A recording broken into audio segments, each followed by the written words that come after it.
hoje a terceira sessão do julgamento que opõe a dupla de cantores Anjos a Joana Marques. A humorista só deverá falar na próxima sessão, a 11 de julho, apesar de as advogadas dos Anjos se terem oposto a esse depoimento.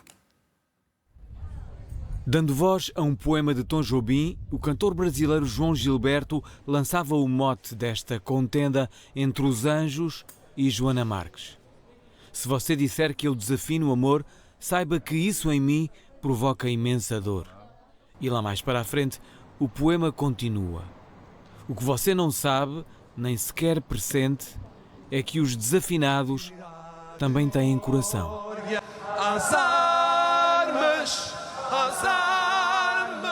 Se com a publicação no Instagram a humorista Joana Marques nos quis mostrar que os Anjos foram afinal dois diabos desafinando, hoje a humorista já sabe que esta dupla de alegados desafinados pode não ter coração.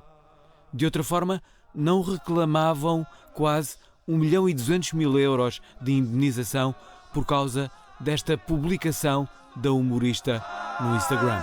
Contra os canhões da... Ou então, como diz Fernando Alvim, uma das testemunhas arroladas pela defesa de Joana Marques, a dupla tem o coração ferido, porque dizer a um alegado desafinado que desafina provoca, como também diz o poema de Jobim, imensa dor.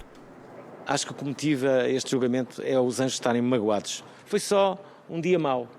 Foi só isso. E eles estão magoados com esse dia mau. Anjos, desde 1999, os irmãos Nelson e Sérgio Rosado ainda terão pela frente mais uma sessão de julgamento. Avisada, a quem exigem quase 1.200.000 euros, só falará em tribunal a 11 de julho. As advogadas dos Anjos não queriam sequer que falasse. O que nos suscita aqui alguma indignação é que a RE tenha começado por dizer logo aqui inicialmente e ainda fora da sala da audiência que tinha muita coisa para dizer e que o faça somente nesta fase. Ana Galvão e Inês Lopes Gonçalves acompanham Joana Marques no Extremamente Desagradável, programa diário da Rádio Renascença. O que a Joana quer é fazer rir porque é a profissão dela e partimos do pressuposto que rir não magoa. Os Anjos acham que sim, que magoa. Se os desafinados também têm coração, os alegadamente desafinados também o terão. Uma das testemunhas que hoje esteve em tribunal é o humorista Ricardo Araújo Pereira. Ricardo, boa noite, bem-vindo. Viva, boa noite. Em dia obrigado. de cerca de 40 graus em Lisboa, como é que esteve o ar-condicionado na sala de audiências? Hoje esteve inexistente, hoje esteve avariado. Sim, aquilo chama-se Palácio da Justiça, mas não, digamos, não é muito apalaçado desse ponto de vista. Ar-condicionado não funciona. E, portanto, foi como uma sauna? Foi mesmo. Eu, aliás, enquanto estava à espera para ir depor, fui deitar uma coisa num caixote do lixo, entrei lá por umas salas, falei com uns funcionários muito simpáticos que trabalham naquelas condições e, portanto, tive a ocasião de me solidarizar com eles. E como é que foi a temperatura em matéria de audições, nomeadamente da tua? 1 hora de declarações, sentiste-se réu? Sim, não exatamente. Rodrigo, antes de mais nada, quer dizer, não me escapa o ridículo de eu agora aparentemente ser uma espécie de comentador oficial deste assunto. Mas também eu prefiro isso a estar calado. Sinceramente, prefiro o ridículo digamos, ao que seria, não quero qualificar o que seria se eu estivesse calado, mas isto não me senti réu, quer dizer, num certo sentido senti-me réu no sentido em que se a Joana for condenada, eu acho que eu também sofro, em primeiro lugar também sofrem todos os que tiverem a mesma profissão da Joana e em segundo lugar sofre qualquer cidadão, porque aquilo que a Joana fez, eu não sei se o Rodrigo já viu o vídeo, mas é um vídeo de 1 minuto. Que exprime a seguinte ideia. Eu não gostei muito da maneira como esta canção foi interpretada. Não vejo maneira disso poder ser ilícito. Essa é a questão, não é? Porque, repare, nós podemos... Eu não digo que não tenha ofendido, até porque eu não posso... É uma alegação que não pode ser contestada. Assim como eu não posso dizer a alguém eu estou apaixonado. Eu acho que tu não estás apaixonado. Não posso negar isso, não é? Assim, do mesmo modo, se alguém disser eu estou ofendido, eu não posso dizer eu acho que tu não estás ofendido. Sou forçado a acreditar. A questão é que isso não pode servir para definir se as coisas podem ou não podem ser ditas, porque, repara, as pessoas ofendem-se com várias coisas. Um silêncio pode ofender, uma rejeição pode ofender, uma crítica pode ofender, às vezes um facto, a verdade pode ofender. Isso não significa que a gente vá proibir silêncios, rejeições, factos, verdades. Mas o humor deve ter algum tipo de fronteiras ou não? Repara, é a pergunta a que estamos a responder, a dos limites do humor, e eu estava habituado a respondermos a essa pergunta a propósito de Maomé, Jesus Cristo, coisas desse tipo, coisas de algum modo sagradas. Nós agora estamos a discuti-lo sobre a interpretação de dois cantores numa pista de motas. É isso que está em causa, não é? É se o humor pode pousar o seu olhar na interpretação de dois cantores numa pista de motas. E, portanto, sinto que se está a estreitar, digamos, o garrote. E repare, nós nunca fazemos essa pergunta. A gente diz assim, bom, mas quais são os limites do humor? Vamos estender a pergunta a outras formas de discurso não sério. Ou seja, por exemplo, quais são os limites? Será que um escritor, um humorista pode falar sobre tudo? Boa pergunta. E um escritor pode falar sobre tudo? E um cantor pode falar sobre tudo? Por exemplo, um escritor pode escrever um livro narrado por um pedófilo? Acho que sim. Eu já li um que era assim. Pode escrever um livro narrado por um violador e assassino em série? Há um do Bret Easton Ellis que é assim. Um cantor pode cantar, por exemplo, uma canção em que ele fantasia ou até simula que mata a sua mulher, como, por exemplo, o Eminem fez na canção Kim? Pode, em princípio pode. Ou como o Axl Rose fez no tema I used to love her, but I had to kill her. E, portanto, a questão é, as pessoas compreendem, noutros tipos de discurso, que aquilo que está a ser dito é diferente do que se as pessoas estivessem a dizê-lo no notário, assinando um papel de 25 linhas. Só no humor é que as pessoas têm mais dificuldade em perceber isso. E eu acho que a razão só pode ser uma, que é dá vontade de rir. É só porque dá vontade de rir. Os Anjos foram criticados de várias maneiras por causa do hino. A única crítica que eles processaram foi a da Joana Marques, porque dá vontade de rir. É isso o que está em causa aqui. Foi o que eu disse à chegada ao tribunal. Os Anjos têm um documento da empresa responsável pela captação e transmissão do som, admitindo os problemas técnicos graves que causaram alguns daqueles problemas. Não processaram. Têm provas de várias pessoas que os ameaçaram de morte. Essas sim extravasando os limites da liberdade de expressão. Não processaram nenhuma. A Joana fez uma piada. Vamos agora para o 4º dia de julgamento. Isso significa, foi o que eu disse, significa que prejudicar objetivamente o trabalho deles não lhes causa moça. Ameaçá-los de morte, não veem problema nisso. Se alguém se ri deles, 1 milhão de euros.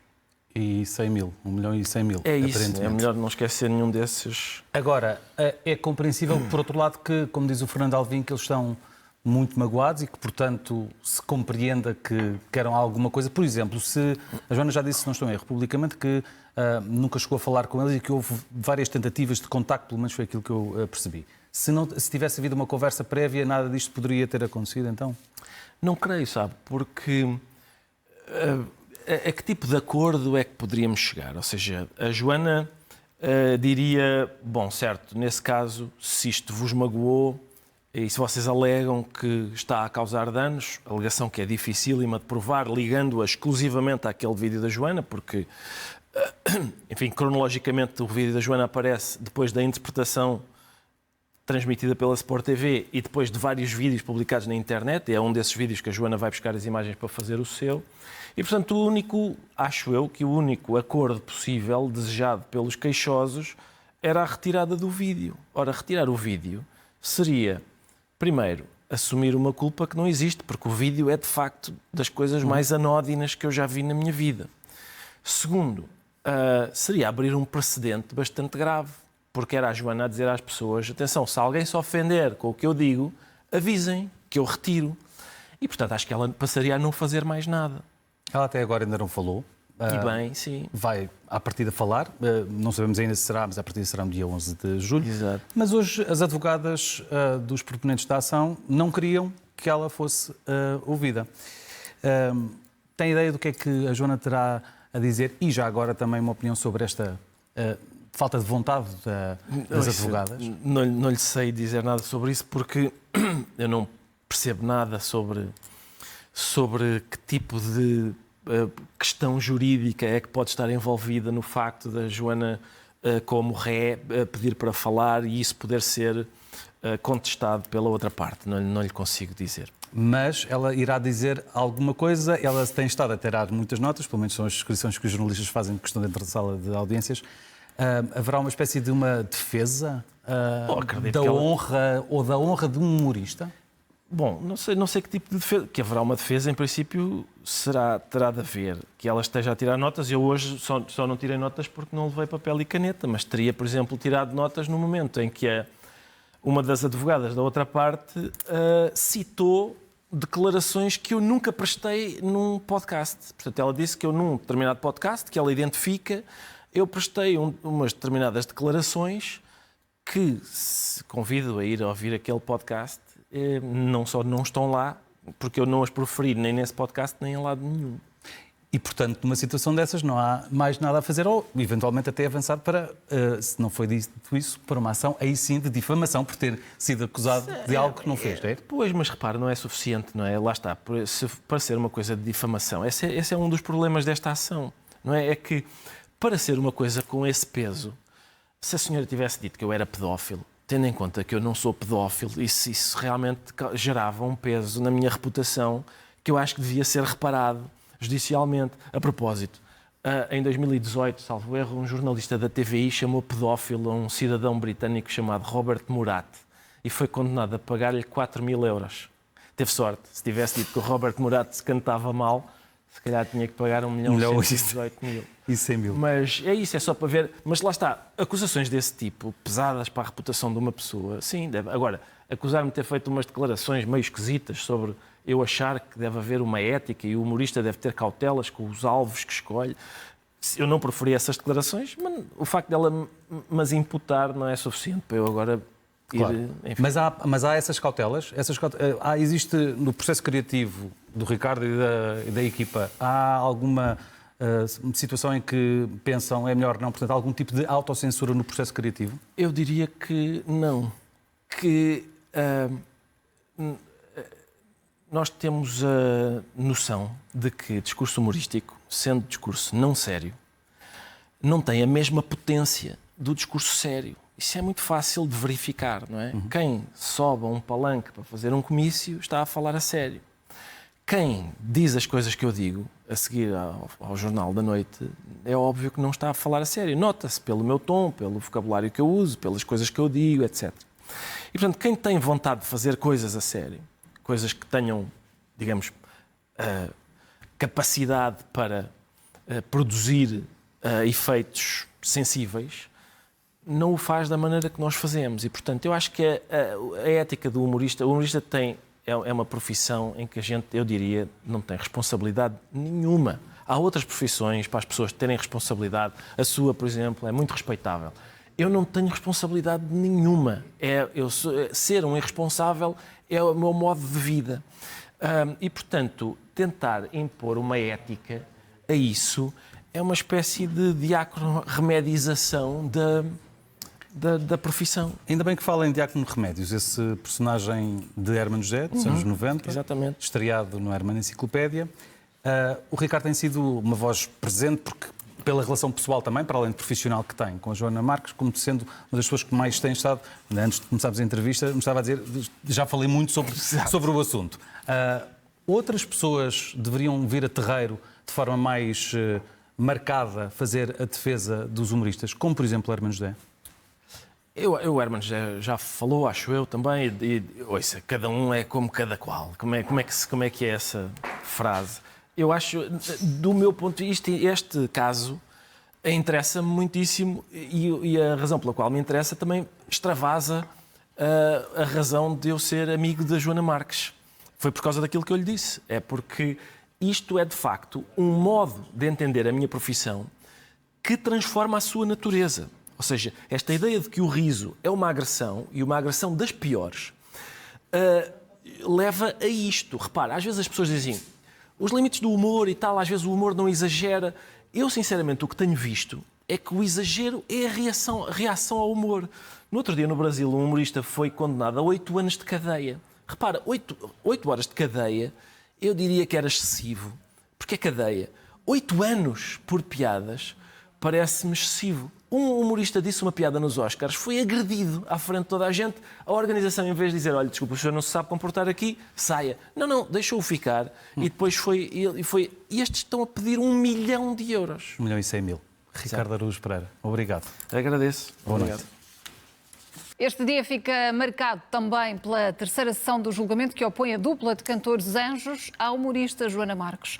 A avisada ainda não falou, falará na próxima sessão, a 11 de julho. Dando voz a um poema de Tom Jobim, o cantor brasileiro João Gilberto lançava o mote desta contenda entre os Anjos e Joana Marques. Se você disser que eu desafino o amor, saiba que isso em mim provoca imensa dor. E lá mais para a frente, o poema continua. O que você não sabe, nem sequer pressente, é que os desafinados também têm coração. Às armas, às armas. Se com a publicação no Instagram a humorista Joana Marques nos quis mostrar que os Anjos foram afinal 2 diabos desafinando, hoje a humorista já sabe que esta dupla de alegados desafinados pode não ter coração. De outra forma, não reclamavam quase 1.200.000 euros de indenização por causa desta publicação da humorista no Instagram. Contra os canhões marchar. Ou então, como diz Fernando Alvim, uma das testemunhas arroladas pela defesa de Joana Marques, a dupla tem o coração ferido, porque dizer a um alegado desafinado que desafina provoca, como também diz o poema de Jobim, imensa dor. Acho que o que motiva este julgamento é os Anjos estarem magoados. Foi só um dia mau. Foi só isso. E eles estão magoados com esse dia mau.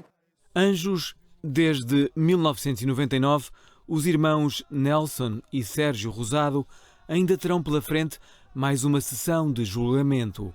Avisada, a quem exigem quase 1.200.000 euros, só falará em tribunal a 11 de julho.